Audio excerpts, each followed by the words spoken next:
During the 10th round of dialogue between Chinese and US business leaders and former officials, Wang said sound China-US economic and trade ties conform to the fundamental interests of both peoples.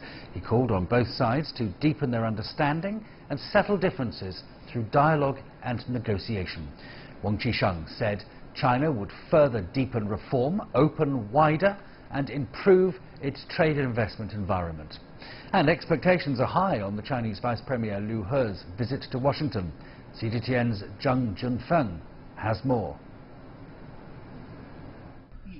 The 10th US-China CEO and former senior officials dialogue happens at a special time when a high-level delegation led by Chinese Vice Premier Liu He starts visiting Washington for crucial trade talks. When the Vice Premier agrees to return to Washington for more talks, that shows we are quite close to a deal. Actually, as a matter of fact, I understand talks at the working level have been going on for quite a while. The bright mood comes after US President Donald Trump on Sunday indicated in a tweet that he's considering easing up on Chinese telecom giant ZTE. It's a move seen as a sign to alleviate trade tensions and is welcomed by China. For the ZTE, President Trump announced in the Twitter, asked the Commerce Department to take measures immediately to solve this problem. I think that shows the important attitude about the U.S. side. The U.S. Chamber of Commerce, representing the American business community, says levying punitive tariffs on one another is the wrong answer to trade disputes.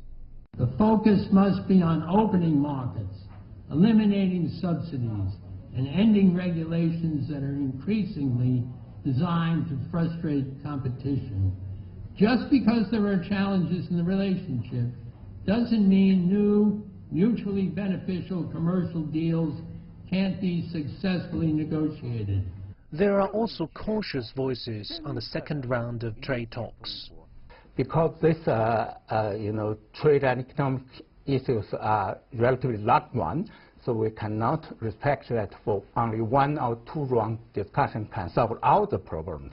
We need to identify the priority issues and take reasonable measures to solve problems one by one.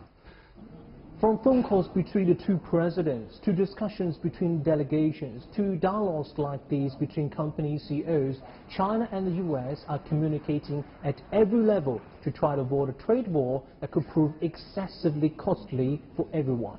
Zhang Junfeng, CGTN, Beijing.